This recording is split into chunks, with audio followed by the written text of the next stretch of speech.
good afternoon, everyone. I'm Dr. Sue Onslow, Director of the Institute of Commonwealth Studies, and it's my pleasure to introduce this panel of experts discussing the forthcoming Nigerian elections, which will be held at the end of February 2023. I'm delighted that my colleague and former Emeka Anyoko Chair at the Institute of Commonwealth Studies and current Director of the Nigerian Institute for International Affairs, Professor Egosa Osajai, has kindly agreed to chair this important discussion, and that we will be joined by two experts, Professor Atahiru Jega, the former chair of Nigeria's Independent Election Commission, and Professor Bola Akin-Terinwa, who is the former director of the Nigerian Institute of International Affairs as well. The way that the format of this meeting will be held is that Professor Egosa will chair the meeting, introduce the speakers who will speak. There may be some debate among the panelists before we move to discussion and the Q&A section of the debate. So without further ado, I'd like to hand over Professor Asajai. The floor is yours. Thank you very much, Sue. And thank you and welcome to all who are participating in today's event. We are very delighted as the Nigerian Institute of International Affairs to be collaborating with the Institute of Commonwealth Studies of the University of London on this very important occasion. Now, let's just quickly say the Nigerian elections are beginning in a few days with the presidential election on the 25th of February. That leaves us with just barely 2 weeks. And, you know, the activities are at frenzy point now. In the country, all of the presidential candidates are going around the country. The popular news media, the platforms are all abuzz with excitement, and expectations are very high. And it is not for nothing that the expectations within the country itself are probably even surpassed by expectations outside of the country. Now, this is understandable. First, because Nigeria has become one of the exemplars of, you know, the process of democratic growth and consolidation. Now, the country has been in the democratic throes since 1999. And this is very significant because most recently in some other African countries, we've had what some refer to as democratic, you know, reversals. Even the military has come in a few countries. So Nigeria's, you know, emergence as the African leader in elections and in democratic consolidation is something that the world is looking out for. That is the one point. Now, the Nigerian expectations from the global community are themselves, you know, quite huge. Many people in Africa and outside Africa believe that when Nigeria gets it right, Africa is ready to get it right. Now, but the Nigerian elections are coming at a time of turbulence, not only in Africa itself, but in the global community. Today, the war in Ukraine is reshaping the world in very critical ways. Today, you know, the emergence of China and Russia as global powers are beginning to also reshape the world. Today, some say multilateralism, especially the one built around the UN system, is not as effective as it should be. Now, that's on the global scene. Climate change remains a big issue, you know, that not everyone is on board with. We have energy crisis all over the world. We have food insecurity, and we have pockets of instability and insecurity all over the world. In Nigeria itself, elections are coming. There is such a serious level of insecurity in the country. Right now, we have the energy crisis, there's petrol scarcity, We are doing things with, the change in the color of the currency and so on. Now, so all of these things would have direct and indirect, effects on the elections. Now, this webinar has been titled Crisis in Nigeria. Now, when you put all of these things together, I think that there is a narrative, that continues to insist on a perennial crisis in Nigeria. But I don't think, this is accurate at all. I don't think it's a proper description for what is going on in Nigeria and what Nigeria is about to go through. Today, we are very privileged to have two gentlemen who are going to sit on this panel and who you will be hearing from very shortly. I have first Professor Atairu Jega. Professor Jega is a member of the International Elections Advisory Council. Before now, Atairu Jega was the chairman of the Independent National Electoral Commission of Nigeria. As chairman, he held the record of successfully conducting 2 consecutive presidential elections in 2011 and in 2015. Professor Jega has many other parts that are worth mentioning. He was vice chancellor of Bayero University in Nigerian city of Kano. And he was also at the time the chairman of the national chairman of the Academic Staff Union of Nigerian Universities. So, many people know him as Comrade. He's an activist. He's a civil society advocate. He's a human rights, activist. And well, some say he has a political side, but he's a political economist. I think that is the best way to describe it. Professor Jega, welcome to this event. Let me also very quickly, thank you, Professor Jega. Let me also quickly welcome Professor Bola Akinterewa, who is currently President and Director General of the Polytech Institute in Lagos, Nigeria. Most recently, he was Director General of the Nigerian Institute of International Affairs. He is easily Nigeria's leading scholar of diplomacy. Now, he is a diplomat himself. He is of the Sorbonne, that everyone recognizes from France. And therefore, he has his place, in the World Academy of Learning in International Relations and Diplomacy. Now, at the Nigerian Institute of International Affairs, he acquitted himself very well. And today, he's very well known as not just a public intellectual, but one of the shapers and movers of foreign policy and international affairs scholarship in Nigeria. He is, a broadcast and print media personality. He's a public intellectual in Nigeria, and he controls and influences such a great following, that when the name Bola Akinterewa is mentioned, people in Nigeria know exactly who we're talking about. Professor, it's a pleasure to welcome you to this event. Thank you for having me here. Now, Sue has already told us what we're going to do. So we would open up with Professor Atairu Jega.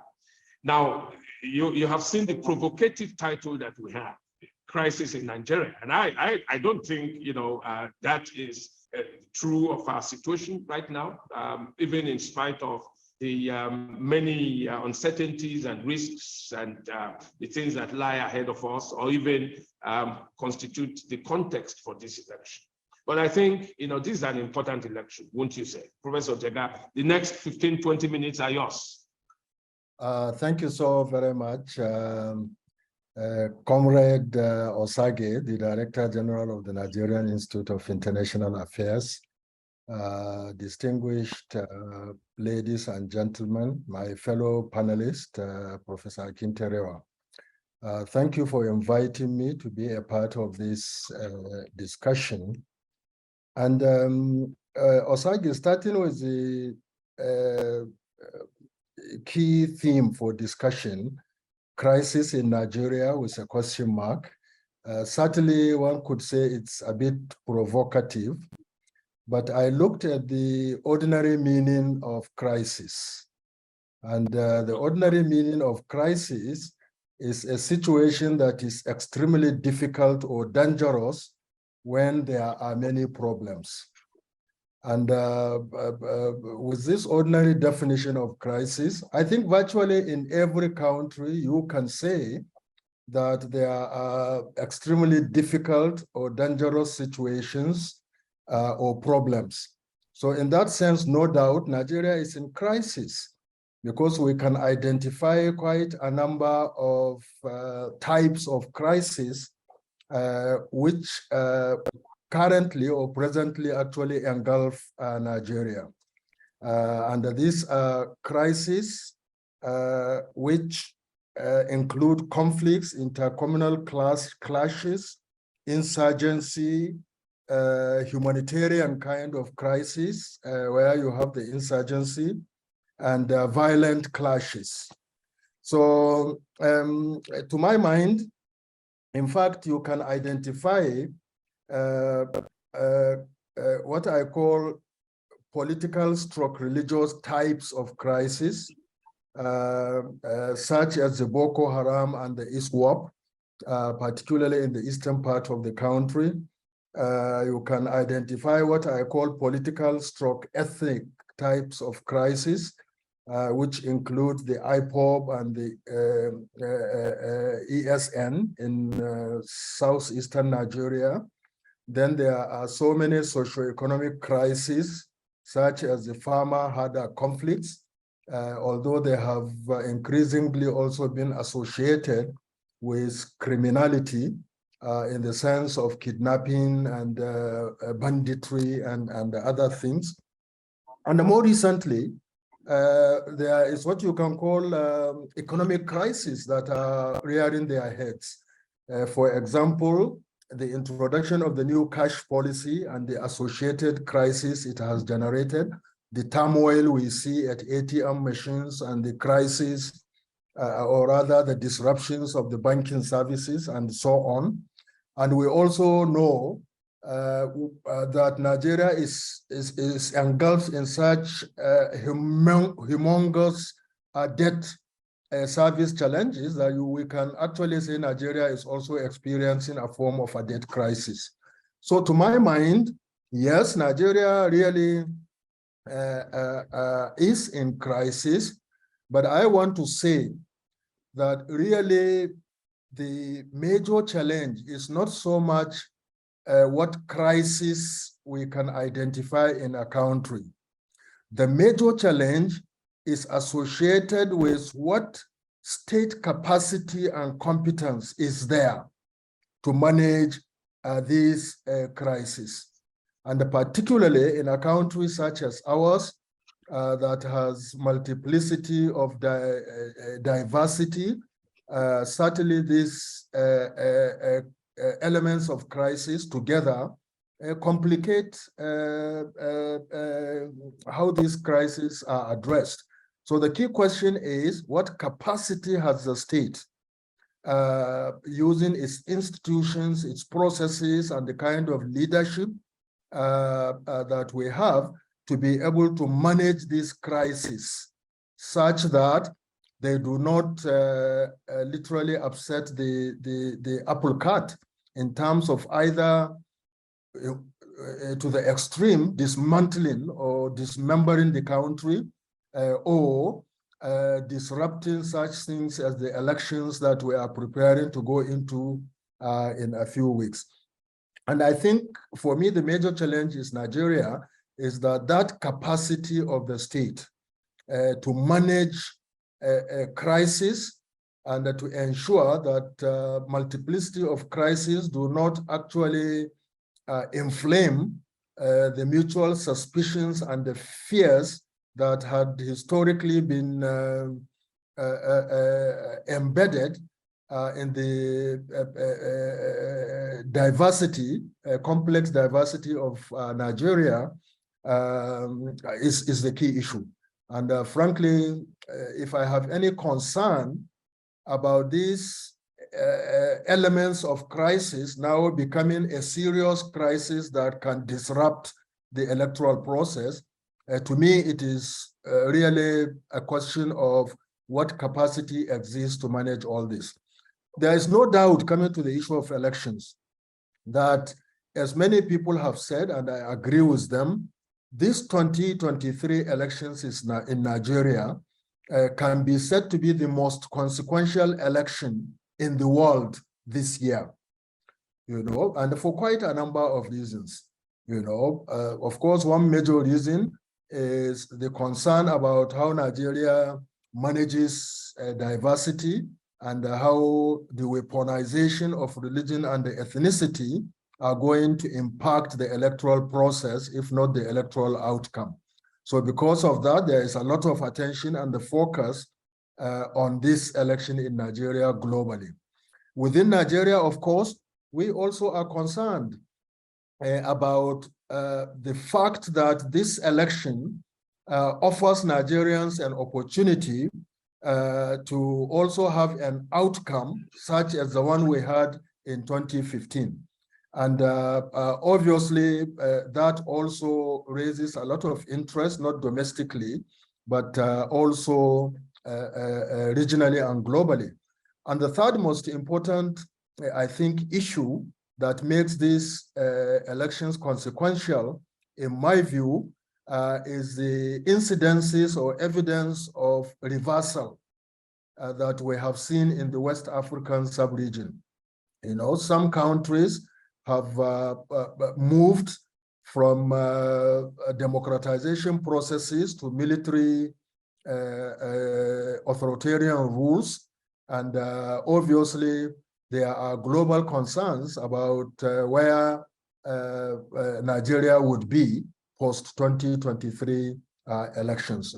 So in this context, obviously, we have to be concerned about the capacity of the state and the capacity of the different stakeholders that are involved in the electoral process to be able to engage with elections in such a manner that this multiplicity of evidences of crisis do not actually very, very negatively affect the electoral outcome. We know that, for example, in 2015,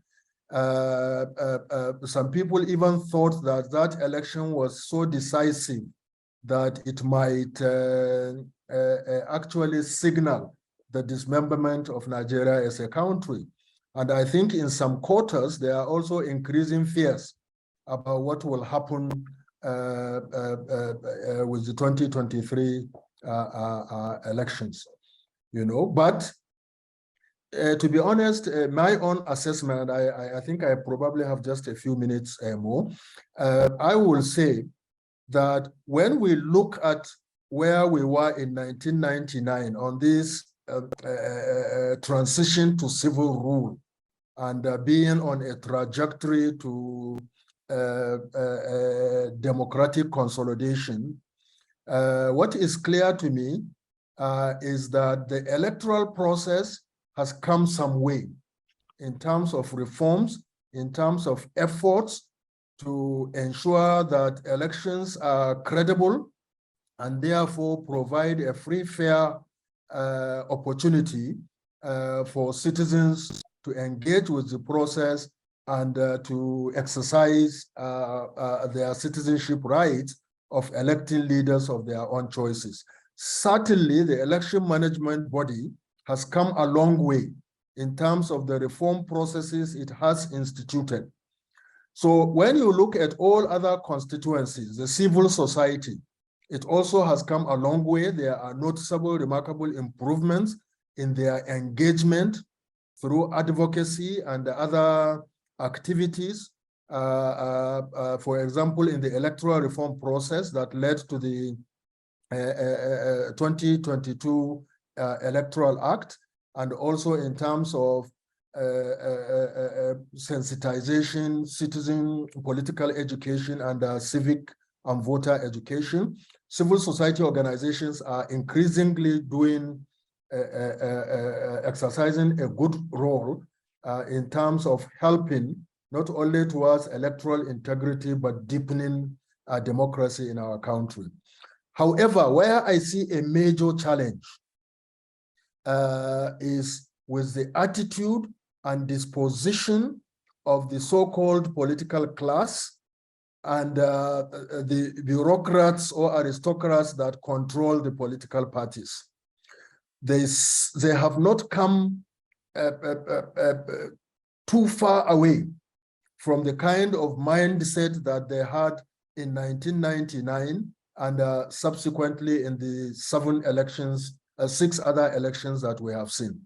So for me, that is a major worry, because if the so-called political class, who are the key actors in terms of contesting elections and offering themselves to be elected into public office and into the governance process, continue with that mindset of winning elections by hook or by crook, and weaponizing religion, ethnicity, and also reckless use of illicit resources and funds in order to buy votes or to truncate the fairness of the electoral process. For me, that is a major problem, and it is a problem that is more likely to push Nigeria into deeper political crisis than all these other things that we've talked about. You know, I will expect that INEC would play, as it has consistently done, with incremental positive changes, to also engage in the electoral process with that kind of consistent effort to upscale the integrity of the electoral process. But I'm worried that the political class, given their mindset, may not only recklessly try to buy voters, because they can no longer buy INEC officials to get fraudulent results as they had done in the past. So they now go directly to the polling units, recklessly try to buy off voters. And they can also compromise security agencies. And the security agencies, we also know, are already overstretched. They cannot even provide the numbers that INEC requires of at least 3, a minimum of 2 unarmed policemen, for example, at the polling unit. You know, and if politicians come with that desperation and you cannot guarantee security in the polling unit, then obviously that is a recipe for disaster. So we can hope for the best and hope that, I must say that, again, compared with where we came from, particularly given the effort that INEC has been making to ensure synergy and coordination in the work of security agencies through what they call the Interagency Consultative Committee on Election Security. Even the role of the security agencies has improved compared to where we've been, for example, 1999 and worst of all, 2009. You know, so, but to my mind, whereas at the higher level, at the federal level of the leadership of the security agencies, we can see evidence of this complementarity of effort and the coordination. When you go down to the states and to the local government levels, you don't see that synergy, that coordination, that complementarity of the work of the security agencies. What you see is actually competition and rivalry and lack of coordination. And when they already have very few numbers and the different agencies are also not working effectively together at that level, then obviously it also creates its own dynamics and the potential challenges in the electoral arena. You know, so, but we must remain hopeful. We must remain hopeful that all ranges of stakeholders and particularly Nigerians who really want to see progress and development in our country, will continue to do advocacy, will continue to engage the citizens and sensitize them so that there will be a positive engagement in the electoral process. But we can only hope. That's all we have at this point. Thank you very much. Thank you, Professor Jega. I think, you know, you have, as they say, dissected the very many dimensions of the crisis, you know, that we are confronting in the midst of the elections. And it is on a positive note that we have to remain hopeful because the expectations are high. And I like the way you started off. Your point of departure was to say, this is probably going to be the most consequential election in the year 2023. And that's why the whole world, you know, is looking up to Nigeria and so on. So let me very quickly invite Professor Bola Akinterewa to make his presentation. Professor Bola Akinterewa. Thank you, Chair. I belong to the same school of thought with Professor Atahiru Jega. At one level, we do not belong to the same school on some other issues. To the extent that the 2023 election will be very consequential, I will agree. To the extent that his evaluation too, you know, about the political class constituting a problematic, I will agree. Now, when it comes to why the election of 2023 will be a major problem, will be consequential, to the extent that what is responsible for the situational reality on ground in Nigeria today, that's where we do not share the same sentiments. I agree with him in total that as to the question, crisis in Nigeria, yes, I respond, yes, but probably more than that. And I quite appreciate his differentiation between crisis and conflict, because ordinarily speaking, he has given us the meaning of well, what will be referred to as a crisis. The meaning of a crisis from the medical parlance is similar, a turning point of a disease when an important change takes place. Politically, it simply means a time of intensive difficulty or a danger, or a time when a difficult or important decision must be taken. So Professor Jega is quite right.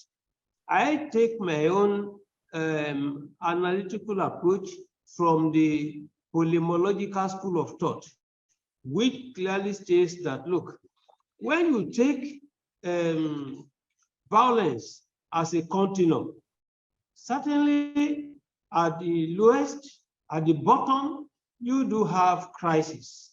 But when you are unable to manage crisis, it naturally degenerates into conflict at the crescendo. In other words, the fundamental difference between crisis and conflict remains simply the fact that when it is at the level of crisis, you deploy all diplomatic means, non-forceful methods, you know, to address the problem. But when diplomacy fails, when Georgia fails or it is ignored, then you must expect war. So it is from this perspective that I want to address the 2023 election as a crisis in itself, and that it has the great potential, if not carefully managed, to disintegrate Nigeria in an unexpected manner, as distinct from the expectation that in 2014, 100 years of Nigeria, the agreement done at the level of the British colonialists will have expired, and people were expecting the worst. Nigeria has not disintegrated. But the issue now is that, for me, the way I look at 2023 election, it can seriously undermine national unity from different perspectives. Now, in terms of typology of crisis, Professor Jega, I agree with him. He raised a number of types, but I've categorized all these crises under what I've called one, crisis of deadly ingenuity. Secondly, crisis of governance by political chicanery. Thirdly, there is a crisis, governance by economic institutional corruption. There is crisis of conspiratorial silence in the National Assembly, particularly over alleged ethnic ownership of Nigeria. There is crisis of policy of non-coordination. As a matter of fact, I distinguish between crisis of insecurity, under which I discuss the error of terror and horror. Now, when we try to go into the nitty-gritty of these different categories, deadly ingenuity, for instance, the point to be noted there is that, look, Nigerian policymakers do have very sagacious minds. They think excellently. They have very Solomonic, wisdom when they are making their policies. But when you look at the outcome in terms of implementation of the policies, you will discover that at the end of the day, they've not always been very finicky. You discover that they do not always factor into their calculations the implications for the people. You will discover that generally it is only when government takes action that they now learn. They don't learn before. They don't foresee. They do not carry out good conjectural analysis of whatever problematic they are addressing. But it's only when they are challenged by unexpected situational realities that they now begin to learn, and the extent to which they learn also is never projected forward. You see, you can have transition from one administration.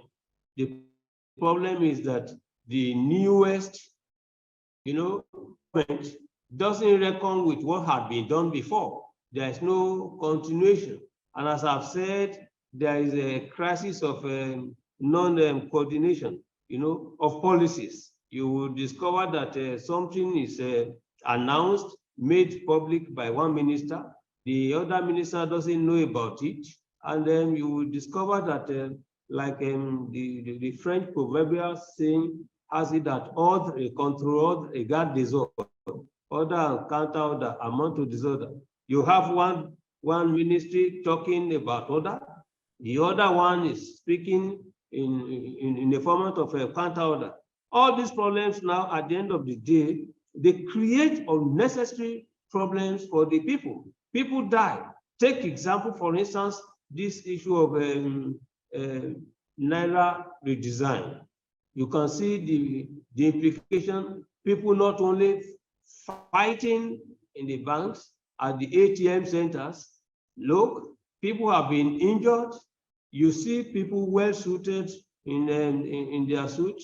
You look at them as gentlemen, but by the time you try to jump the queue, they fight themselves in a reckless manner, physical, unprecedented, as if it's a fight between the Tiger and Jane Fulmer. So in this case, this is what I call,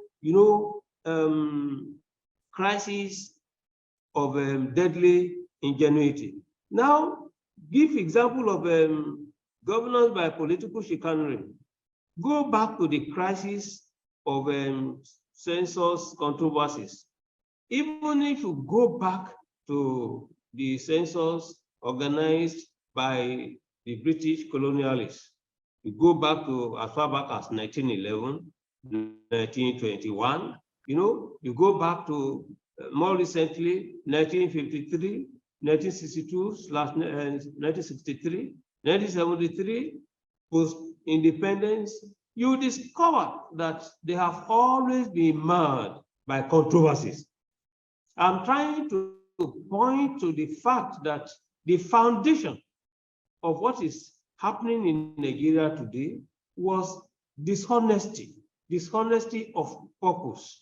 And what is actually dividing Nigeria, why people cannot easily comply with the law, why elections have always been characterized by thuggery, by political chicanery, by toga of irrationalities, you will discover that it is simply because the mutual trust that you have existed by the time of independence, the foundation was laid in on the basis of mistrust.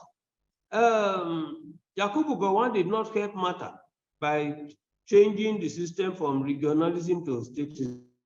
Now the point there, people, when you look at those who are actually fighting today to say they do not want to be part of Nigeria, they necessarily or unnecessarily refer to a statement credited to Ahmadu Bello in 1960, according to which, for instance, an ethnic group, Fulani, is laying claim, to Nigeria as a property.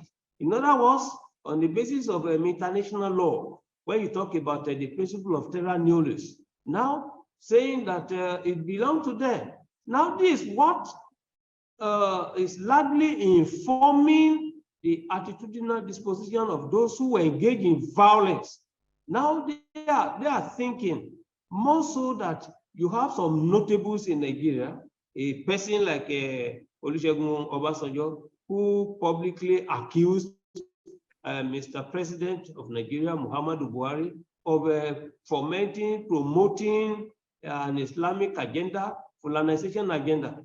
Now, Theophilus Danjuma, another notable Nigerian leader, saying that, look, the Nigerian military is aiding and abetting Boko Haramism. Now, when Muhammadu Buhari, for instance, will tell the whole Nigeria that they have neutralized Boko Haram in the northeast, that they have been technically defeated.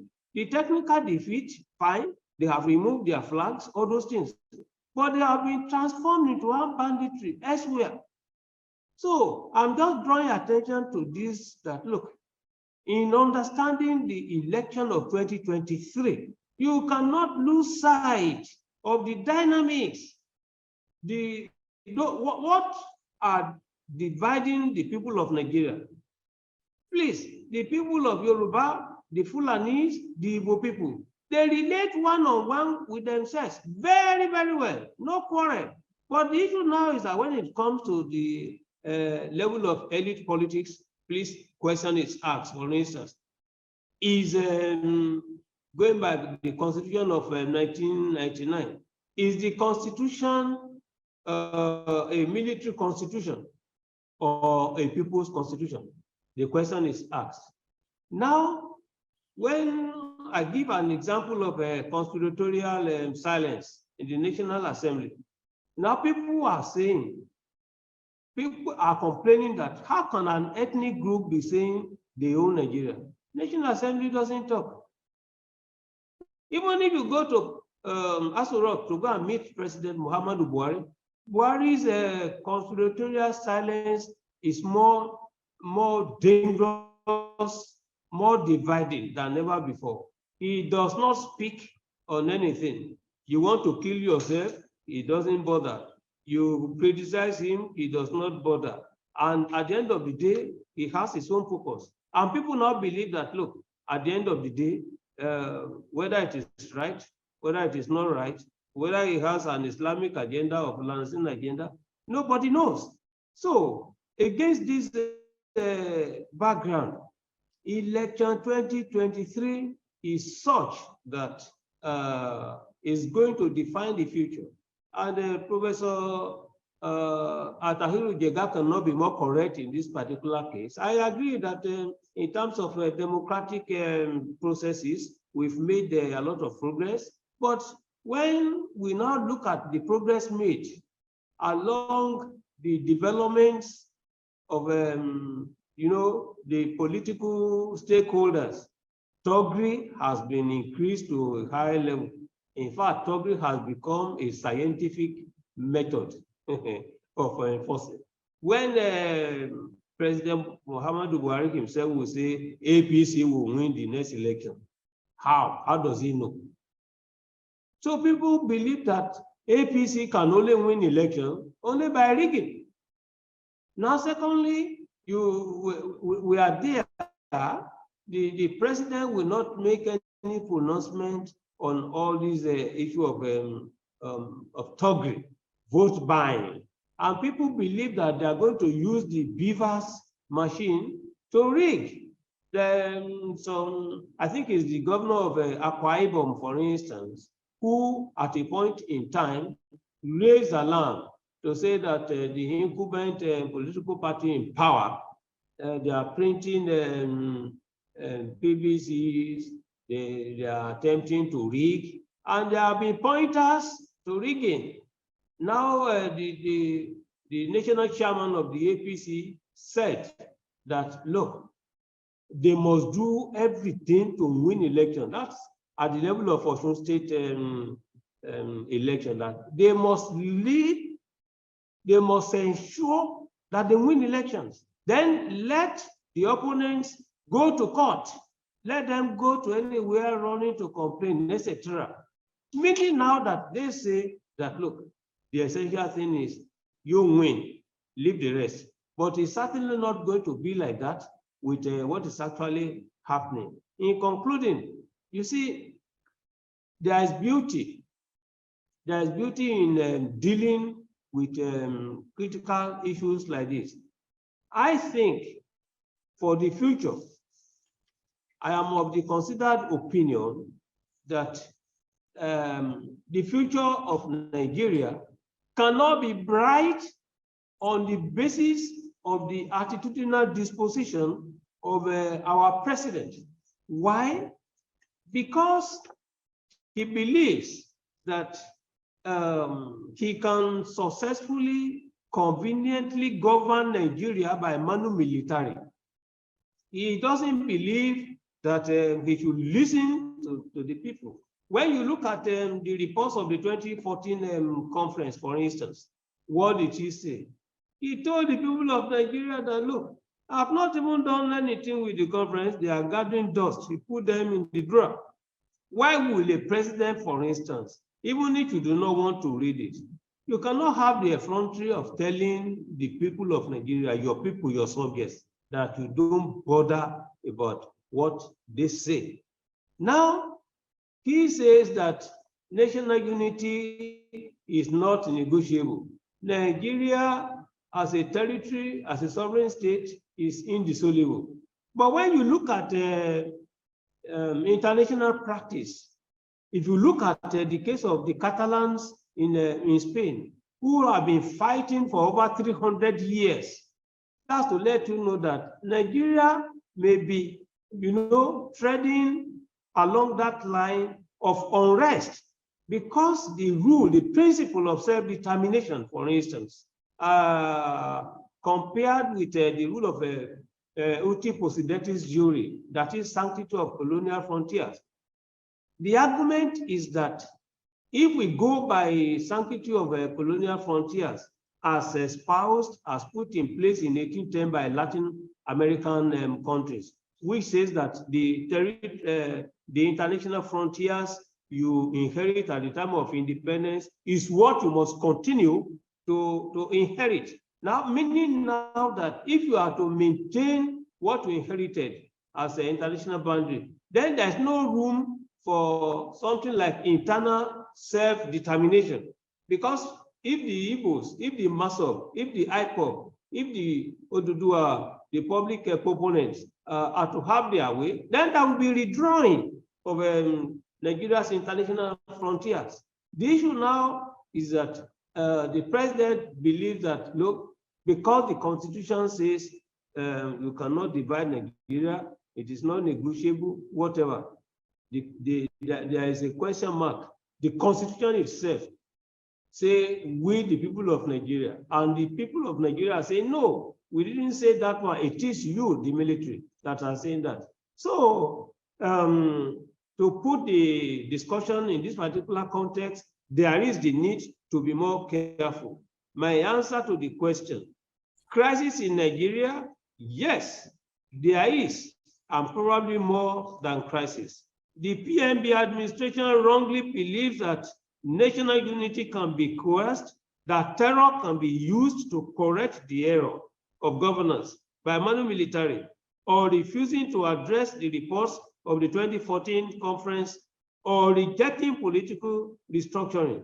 If the crisis is not promptly and objectively addressed, the crisis may degenerate into an armed conflict, and the likelihood of survival is best imagined, especially that extremist terrorism is not only on the increase, but the whole West African region accounts for about 48% of the total violent attacks. This is a report given early this morning to now say that, look, extremist fundamentalism is on the increase. Africa, particularly West Africa, is sharing already 48%. So if there's trouble in Nigeria, then the percentage of 48% that we are talking about will just be a stream of the past. I thank the Nigerian Institute of International Affairs and the Institute of Advanced Study of the University of London for their kind invitation. I thank you for your attention. Thank you very much, Professor Akinterewa. Well, I mean, you have raised, very critical issues, which I think will go back to the point that Professor Atairu Jega made.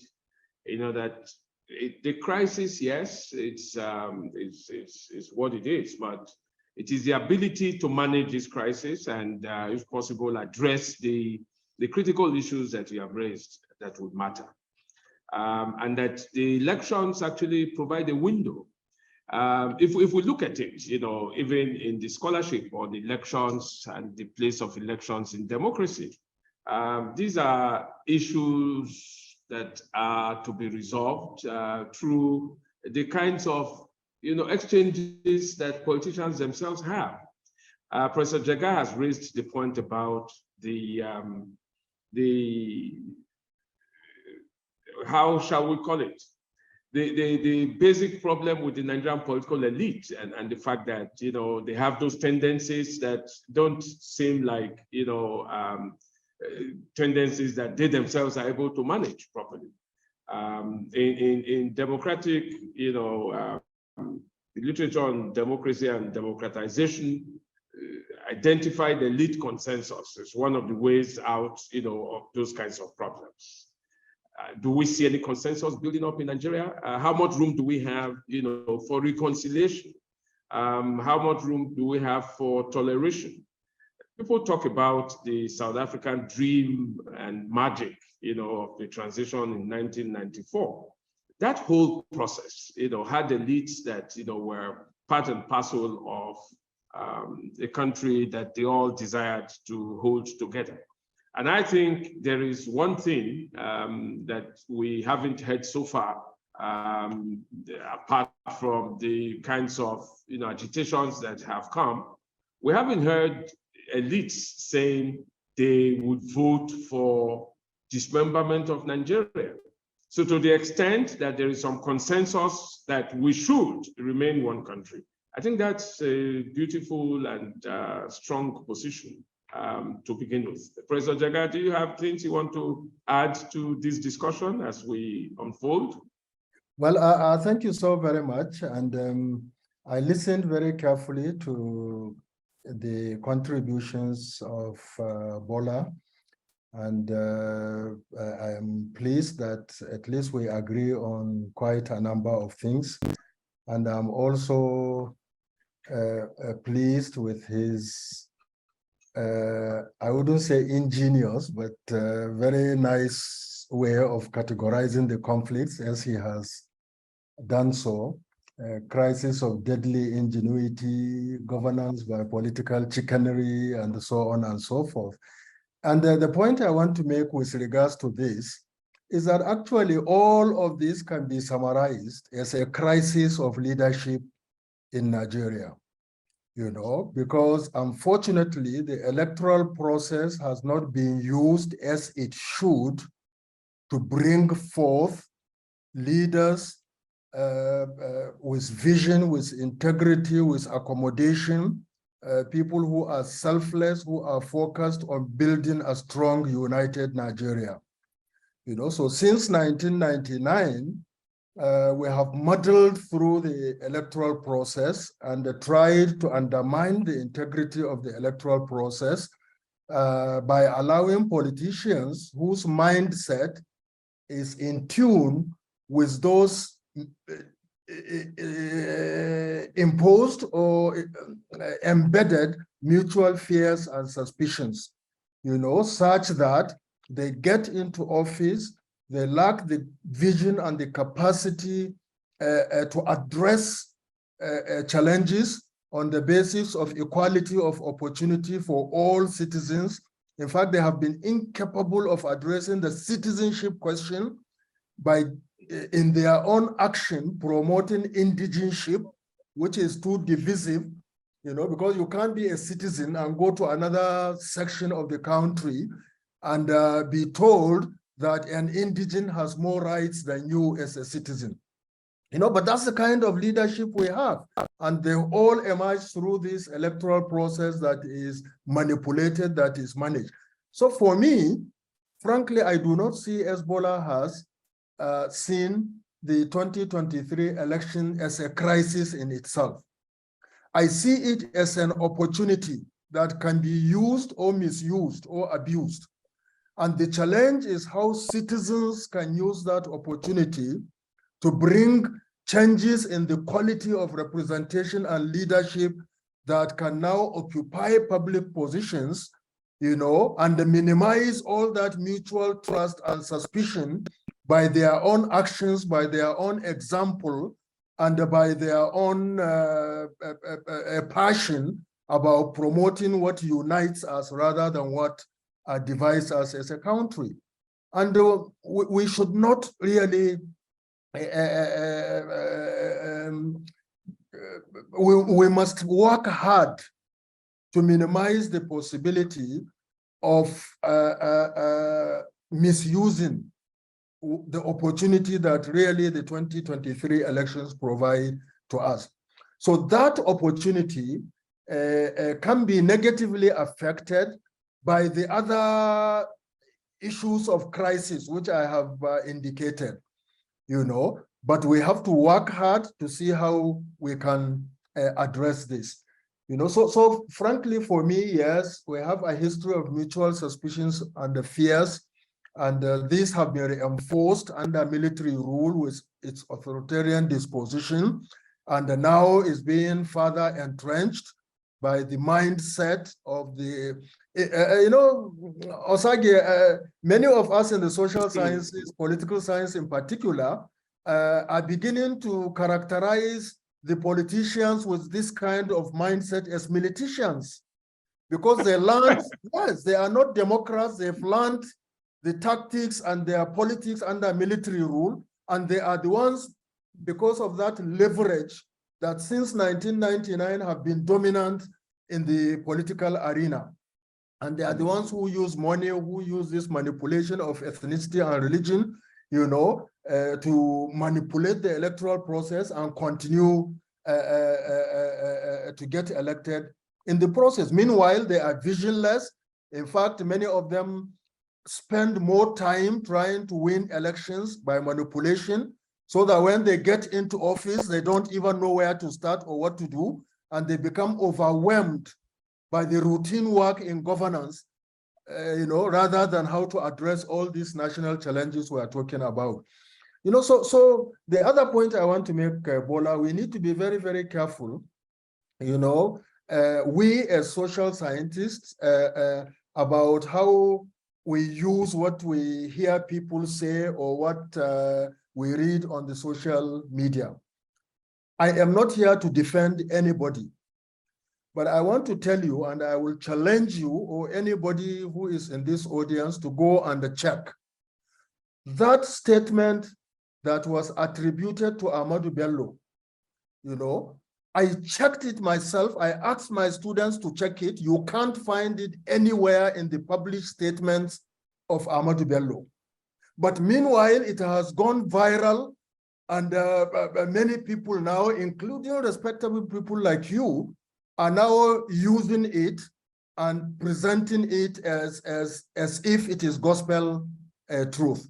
So we have to be very, very careful. They are human. They may have made their own mistakes. Their own mistakes, we are probably still living with the consequences, But if we want to attribute things to them, we have to be very, very careful about what we say. Because there are people out there also who are manufacturing things and putting them out on the social media, and then people now use it, and that continues to create more division, more suspicion, more mutual fears and suspicions. So to my mind, frankly, we have a leadership crisis, and that leadership crisis creates an unfortunate situation in which the state over which they preside now lacks capacity and competence to manage all these other dimensions of crisis. And unfortunately, for citizens who have been engulfed by what in social science we call crisis of expectations and the enormous poverty that has bedeviled them, they have continuously then disengaged from the process. You can see the evidence of declining voter turnout. It's good that we see evidence leading to 2023 that many young people have now registered, hopefully that's also an area, an opportunity that may help us in terms of getting the right kind of people elected. So really, to my mind, yes, there are so many illustrations of types of crises which are likely to impact the electoral process negatively, largely because there is a crisis of leadership. And because of that crisis of leadership, the state has been unable or incompetent to be able to address some of these crises of leadership. But all hope is not lost. The civil society arena in Nigeria is now a bit more vibrant than it has ever been. We have more enlightened communities of professionals and intellectuals. And rather than sitting on the fence and just watching what is going on in the political arena, we have to bring ourselves really to be actively engaged in terms of seeing how our contribution can bring forth the positive changes that we want to see in terms of electing better people, more credible people, and therefore expanding the scope of getting good governance. Because good governance really is what we need. And if we have good people elected, we are likely to increase its scope. And that will then translate into providing equality of opportunity, into guaranteeing citizenship rights, into ensuring that the rule of law operates, into minimizing the not only recklessness of our people, the political class, but also entrenching the rule of law and ensuring that everybody is equal before the law. And the more good governance we have, I believe the more we are now then able to create a framework of addressing the fundamental challenges of, for example, the structure of the Nigerian Federation. We all recognize, that we have a terribly convoluted federal structure compared to other federal systems that operate in the world. And we know that a lot of it is as a consequence of the long period of military rule we had, very authoritarian, so we should focus attention in terms of maximizing the opportunities that the electoral process provides for us by improving the integrity of the process, by ensuring more and more good people come into the electoral arena, rather than staying away and saying politics is so dirty that we don't want to soil our hands or our legs. So it's very, very important for me, because I'm an incurable optimist. I look for opportunities. I refuse to allow my spirit to be dampened by either the intrigues or the chicanery or the cluelessness of those in governance. We look for opportunity to say that through incremental positive changes, we can actually reverse this negative trend. Maybe I can stop here to allow others to. Yes, Comrade Professor, thank you very much. So just before I let you take the floor, there is one aspect that I would hope Professor Akinterewa would quickly address before he responds to some of the issues raised by Professor Jega. Now, the Nigerian election is of such great interest to the global community. So maybe we can address the externalities of the elections. Is there a role for the international community, for instance? What are the hopes that are built on, Nigeria? We have said if Nigeria succeeds with this election, very hopefully, that would be, some new, if you like, energy, for the democratization process that seems to be, sagging in Africa. This would be a direct, reversal of those reversals, of democracy that have taken place. And we know that increasingly diaspora communities have become very, very important, in elections and electoral outcomes and issues of legitimacy. So how do we address these externalities? What is the role of the international community? How do we deal with our diaspora? Professor Akinterewa, you may quickly want to address those and just in a few minutes. Thank you, Professor. Yes, you see, Nigeria is a very beautiful damsel that any good-looking man will want to court. Nigeria is geopolitically located in an area that the great powers have special interest. Now, it is not it's not by coincidence that the United States will want Nigeria to play host to Africa, the Africa Command. But they know Nigeria is the only country that can actually help to maintain international peace and security, fight international terrorism. That is why whoever is going to be elected in Nigeria cannot but be of special interest to the global community. Nigeria is there. Whether Nigeria has the biggest economy, whether Nigeria, is fantastically corrupt, to borrow the British Prime Minister something, it does not remove of the fact that without Nigeria, this maintenance of regional peace and security cannot be easily attained without Nigeria. So Nigeria is indispensable to the foreign policy calculations of the great powers and the neighboring countries. The second point there is that, look, the Nigeria in diaspora, the role they play, the amount of money estimated at $25 billion on an annual basis, it's not small money. But most unfortunately, they have not been accommodated in such a way that independent candidature will have been accorded, enabled. The Constitution says you cannot contest, you cannot be voted for if you are not a member of a political party. Now, the issue now is that no room is given for independent candidature. Everybody is coerced, forced to be a member. And in this type of situation, I think they have denied the Nigerians in diaspora, which shouldn't be. And more significantly, to come to the importance of the global community, they are always there.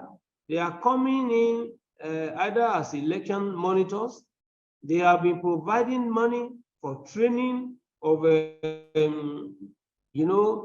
these election monitors, organization of democratic meetings, giving them the opportunity to exchange. They invite them to their countries to just assist democracy. So I think that the international community is quite important, and they've been playing an active role, contrary to the pretension here that they are interfering in our domestic affairs. Far from that, what the United Nations Charter, the international law, prohibits is intervention in the domestic affairs, not interference. Interference is not synonymous with intervention. And now, on the issue raised by my brother, Tahiru, he is giving me the impression that because he had tried to find out if it is true that Ahmadu Bello made that statement, because you have tried to locate the statement and you are unable to find it, does that one mean that it was never said, for instance? No, it's the psychology of human differences. It's such that probably you have not researched into the files where you can easily get that. The mere fact that we say we should be careful in the use of social media, there was no social media in 1960. There wasn't. But go and look at the answers. Go and look at the parliamentary debates. Look at the Senate reports, 1961.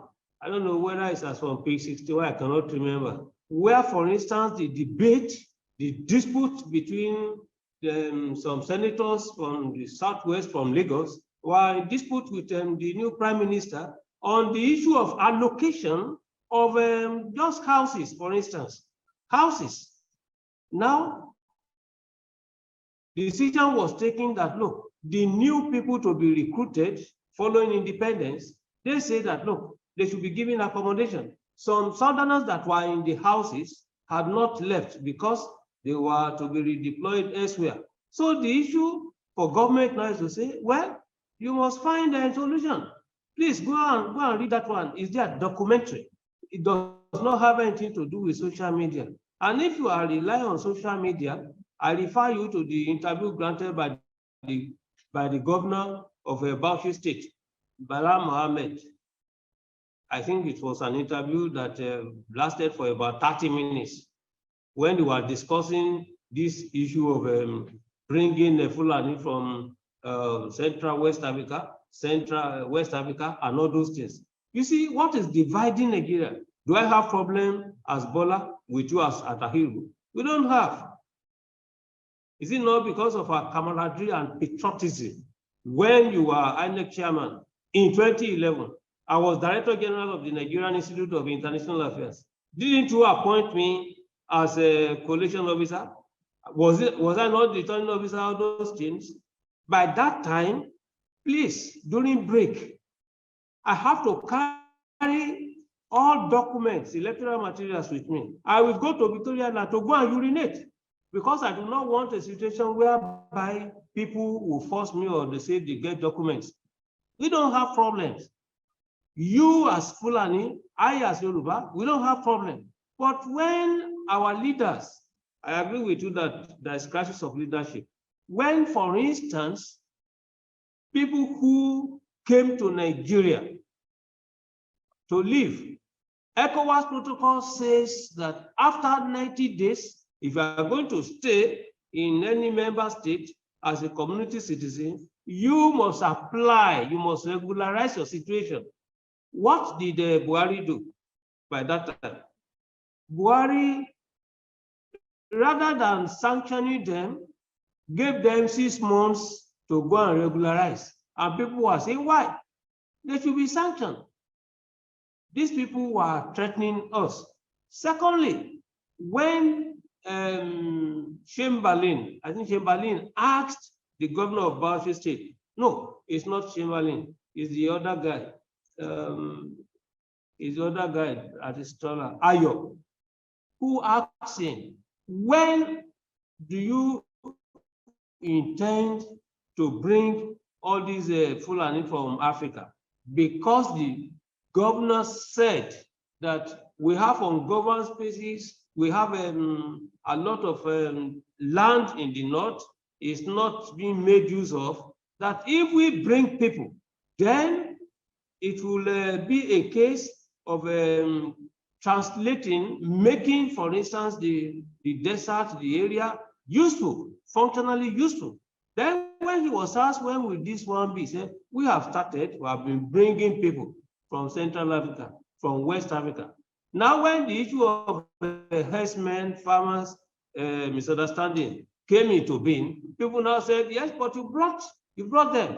People are saying it's not the Fulani in Nigeria that are involved in killing other people. But who brought the people from outside? Where were the immigration officers? So these are the things we are talking about. It's not, we deal with hard facts. As you are an incurable optimist, I am an incurable realist. Here, we want, as Bola Kitewa, I want a strong Nigeria that will be economically very vibrant, you know, that at least will be completely free from toga of irrationalities, a Nigeria that cannot be dictated to by any great power. I support the Bolagi Akinyemis of this world who said that, look, concert of medium powers in such a way that nobody can threaten us. We want that. It is because we do not want the disintegration of Nigeria that we have come out to say, we are pointing out to what is dividing us, what is creating problems, so that they can be addressed.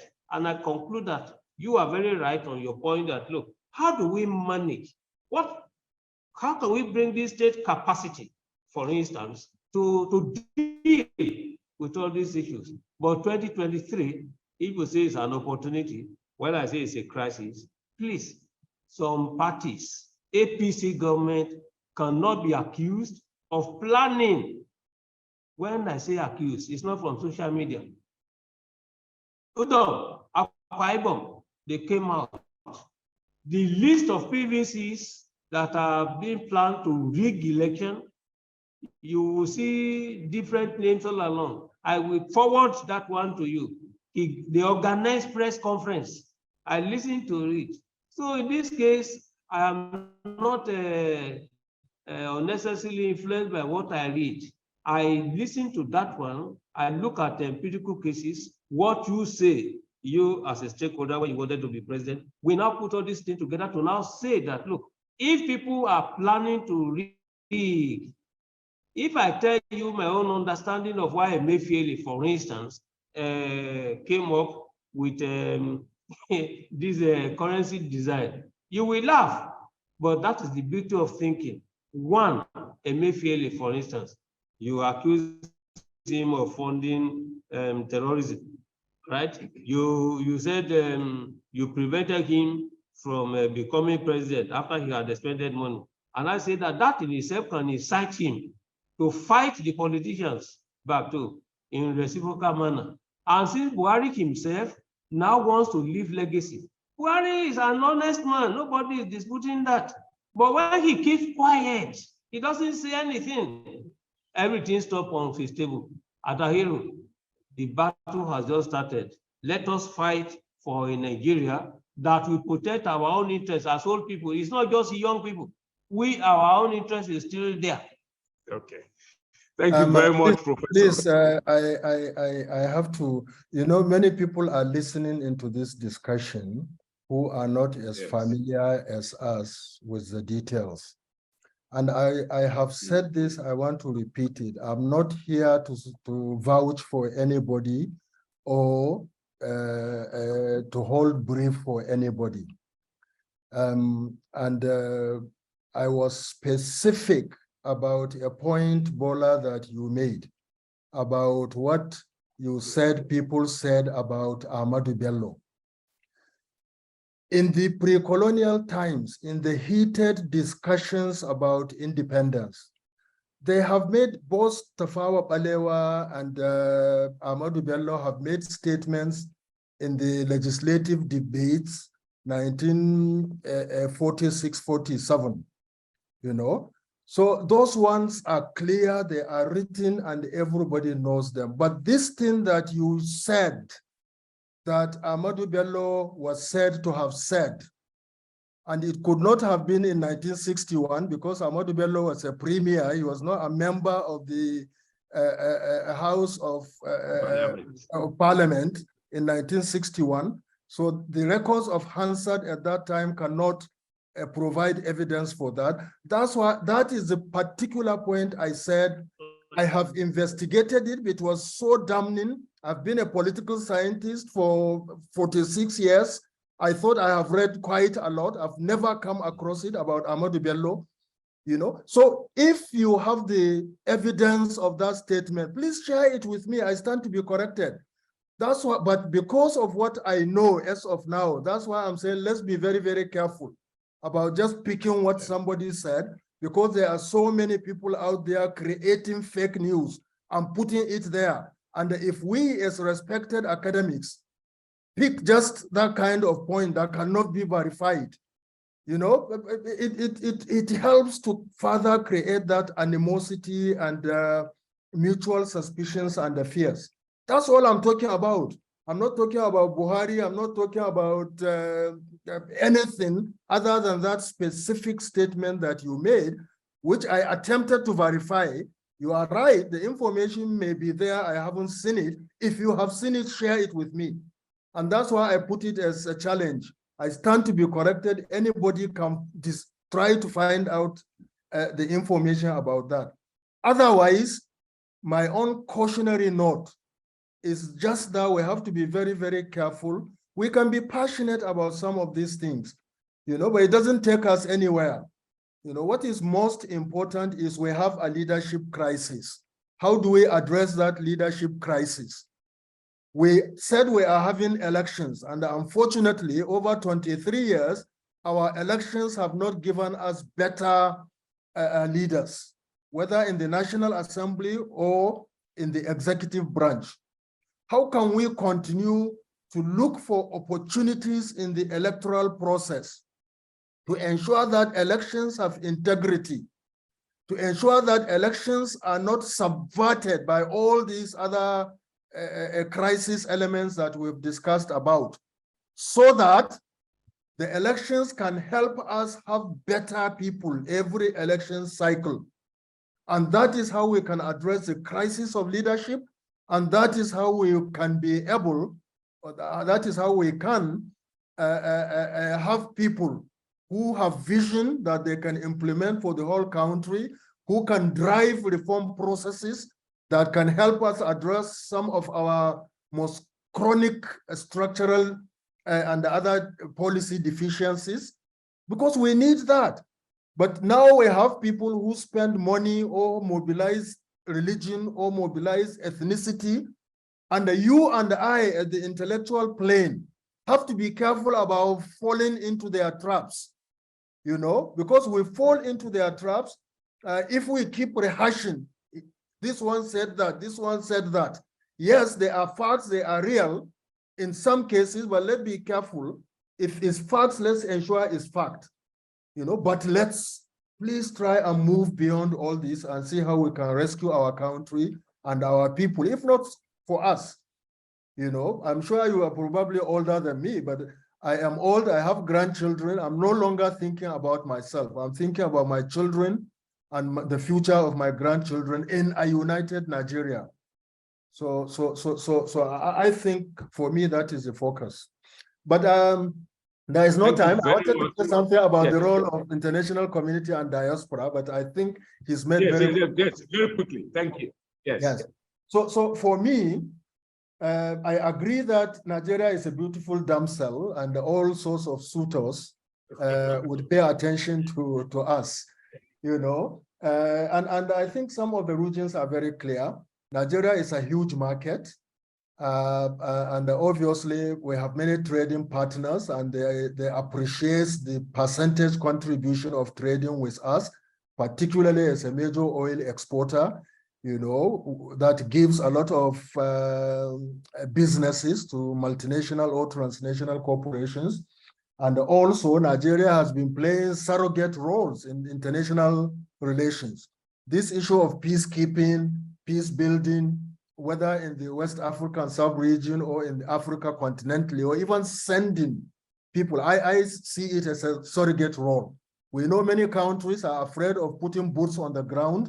We tend to allow Nigerian boots to be on the ground, you know, and we've earned international respect for that, you know, but for that reason, many countries are also interested, you know, in establishing or improving relations with us.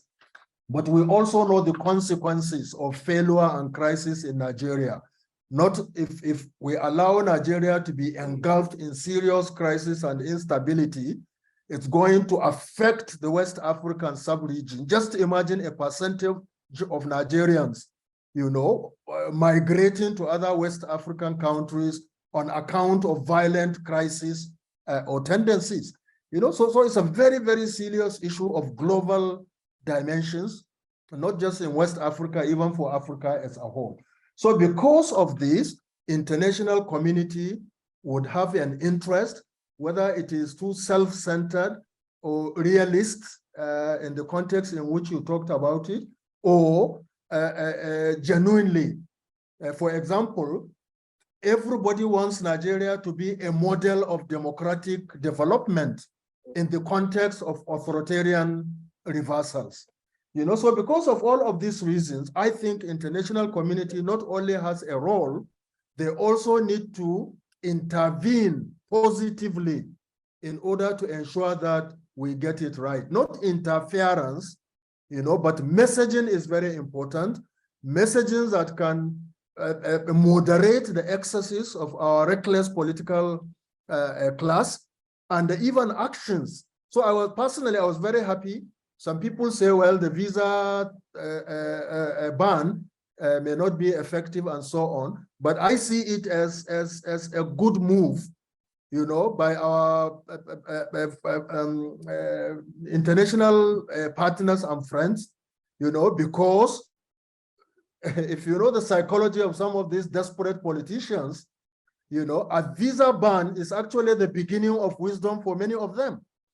You know, so really those kinds of actions can go a long way in helping to moderate their recklessness as we move towards the 2023 elections. So I believe there is a lot that international partners can do. Diaspora, nobody can really be happy with the way and manner by which our country, our government, our politicians are on the one hand asking Nigerians in diaspora to bring resources, you know, to contribute to economic development in the country, but meanwhile they continue to use the legal framework to prevent them from actually participating in elections. You know, I know since 2011 when I was in INEC, we've been pushing for a legal reform to allow people in diaspora to vote. They are enlightened voters. They are people who can vote, most likely vote their conscience, and they can add value, you know, to the integrity of our elections, and they have been adding value to the economic development of our country, you know. So hopefully in the next cycle of legal electoral reforms, we should be able to allow diaspora to be more actively engaged in our elections. After all, countries like Kenya, are already allowing people in diaspora to vote in their national elections. So we need to do that, and I believe that is an important constituency that we have for long prevented from being actively engaged in our electoral process, and that we need to open that space for their continuous engagement. Thank you. Thank you very much, Professor Jega. I think the whole point is about how we can optimize the opportunities on offer when we have elections to address these kinds of issues. Sue, the floor is now yours. Distinguished colleagues, I'm very conscious that the clock is ticking. I'm going to see if we can take it over the hour, but I'd like to thank both expert contributors for their summary of the multidimensional challenges to Nigeria as a dynamic state in transition, because states are never static. They are always in transition. And you've identified developing flaws in constitutional practice. You've identified problems not simply around political cultures, but also bureaucratic capacity at federal and also at state level. You've also identified where there are problems around information, misinformation, the role of social media is playing in this election, and the extent to which it risks being hijacked and manipulated by those who seek to politicize ethnicity or religious difference. But I'm very interested in Professor Jega's point about how citizens can use the opportunity, because I do know that approximately 39% of the registered voting roll is under the age of 35. Of course, there is the span of those. Now, to what extent do you both anticipate voter inertia? Because you've identified problems around state capacity, is the lack of social trust, the disengagement because of flaws at multiple levels in structure and agency, political leadership, the teams they bring in. How much do you actually anticipate that young Nigerians under the age of 35 will use this opportunity to register what it is that they want from their leaders to address the multidimensional crises? Can I attempt to? Yeah. Thank you very much for your summary, which is quite apt. And no doubt, leading to the 2023 general election, we have seen positive signals among our young people. Many of them turned out to register to vote, which to my mind is a very good signal. Rather than exiting or withdrawing from the electoral process, they are signaling interest, which means that they also hope and perhaps even see an opportunity in which their votes can count, so that they can elect people of their choice. Hopefully, that may positively impact in terms of getting better leaders this time around. So to be honest, there are no absolute guarantees, but I feel hopeful. Being the incurable optimist that I am, I feel hopeful that we will see significant increase in youth actual participation in the voting. So rather than the negative trends that we have seen in the past, where voter turnout was actually nosediving, I think because of this massive registration of the youth, and the fact that even though some of them have been frustrated and couldn't get their voters' cards, many significant percentage of all of those who voted actually got their cards. So I expect a higher turnout, in the 2023 elections, certainly more than what we saw in the 2019 elections or in the other off-season elections. And for me, this is really good. If their participation results in substantive changes in the quality of leadership, whether at the legislative houses or in the executive branches, then obviously that can be a motivation and inspiration for even more youth engagement in the process. My only hope is that that is so, because if they are massively disappointed, then we are likely going to face another cycle of crisis of expectations and also evidences of withdrawal from the electoral process. but we have to keep hope alive and to keep on making people realize, that to walk, you have to fall and start, but so long as you develop the capacity to keep on walking rather than to keep on falling, then you are on the right trajectory. Thank you.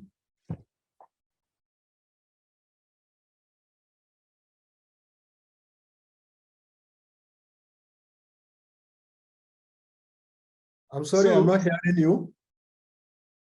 So you have to, yes. All right, I've livened myself up again, but thank you very much. Professor Akinwera, would you agree that that there has been a discernible drive to make sure to boost youth registration across the vast country? I mean, Nigeria is a country of over 210 million people. The size of the electorate, the diversity of the electorate is such that are internal and local problems going to be the deciding factors in this election rather than the big picture? Do you see the youth vote as being critical in the outcome of these elections? My answer will be simple and not far-fetched. Mm. It's likely going to be a resultant of the extent to which the environment will be secure.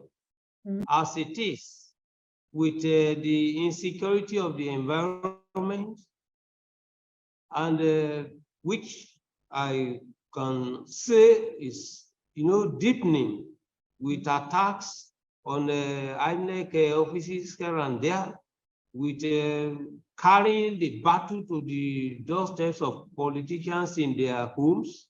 I think the youth, regardless of the percentage of them holding their voters card, if the streets, the roads are secure, if there is no fear of insecurity, we can expect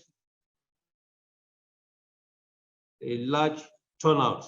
In other words, the dynamics of the domestic insecurity, instability will define the success of the election, if it will even hold. Thank you very much.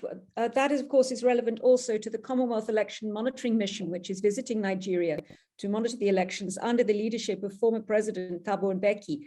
Do you believe that the Election Monitoring Mission will be able to tour the entire country, or do you think the security situation is so fragile in certain areas that they won't be able to necessarily assess the process of holding the election and its outcome? I think Jega should answer that. Well,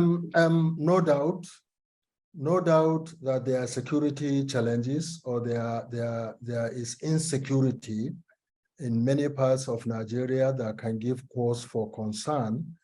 I expect that in many areas, such as Borno State, such as Zamfara State, there may be enclaves where security coverage may be so ineffective or inefficient that they may become targets and susceptible to disruption in Zamfara by the bandits and in Borno by the remaining elements of the Boko Haram. So you see, for me as a former election manager, the extent to which insecurity can disrupt elections has to be taken in the context of the extent to which those disruptions affect the margin of return.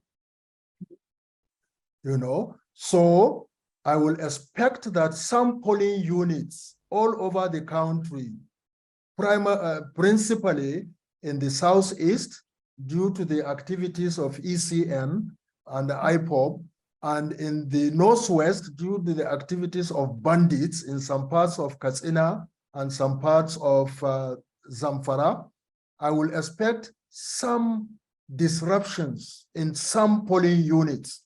But in general, even in these states, elections will hold in the majority of the polling units.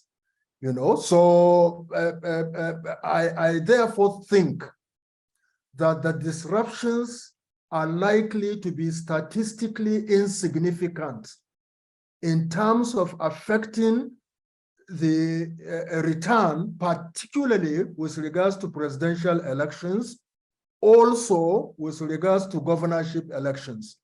But in some constituencies, maybe state assemblies, or even some federal constituencies, the disruption may be so much so that it may affect a return.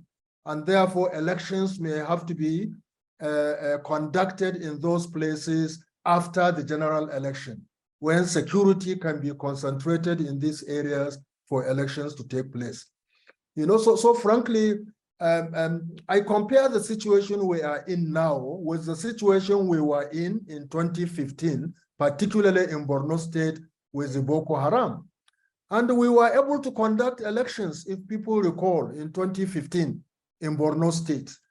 Of course, at the expense of a postponement of election to satisfy what the security bosses said, which was they needed more time to put the insurgents either on the run or incapacitated, such that they may not negatively disrupt the electoral process. You know, so I do not expect, personally, I truly hope, and I even pray that the elections will not be postponed this time around.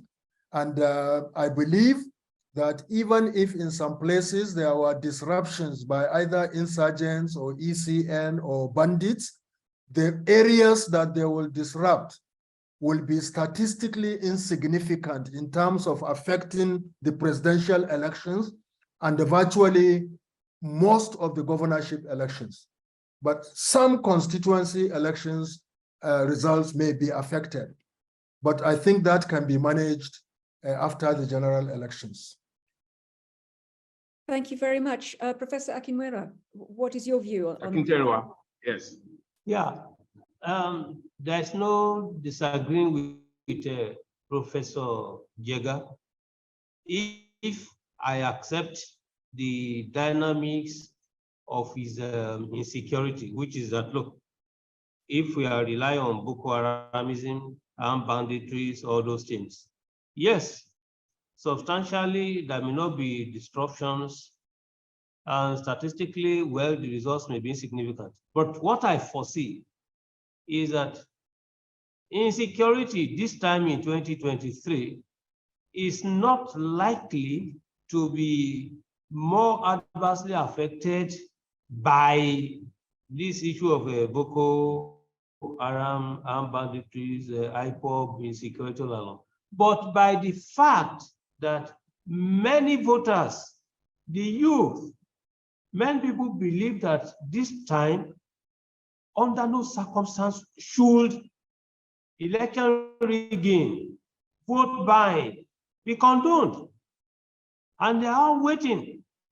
And since, for instance, if you take a look at the rationale behind the currency redesign, for instance, you will discover that an attempt is being made to prevent this issue of vote buying, you know, preventing people who have been keeping money in order to influence this particular election. Now, the organization of this current election program based on the new electoral law is such that they are making election rigging very difficult. And the politicians who are interested in election rigging are finding it very tough. So, and many people, the voters, the youth, they subscribe to this idea. Please look at a group of political parties now insisting that there shouldn't be any extension, all right, extension for this issue of new design currency, yes, to say that, look, why is it that it is an APC in particular, APC, the ruling party, that is interested in this? So why do you want an extension? You want to find a way to, you want to strengthen your capacity to keep money to be spent. And people are saying no. So the issue is simply that this 2023 election, any attempt, and it's most likely they want to still attempt because they take Nigerians for granted. The people are ready to fight to ensure that whenever anybody attempts to steal, to rig, there will be free for all battle there. And that's why I said, look, by the time you have a free for all fight, there will be trouble. So we must not neglect that. As a matter of fact, you see, people do not believe that the beavers, the machine. Why are people criticizing INEC right now? INEC at a point in time said, whatever you feed into the beavers machine, you cannot inflate it. But now the Osun incident, election, now they are now saying that machine also can have increased overvoting. So people are now waiting.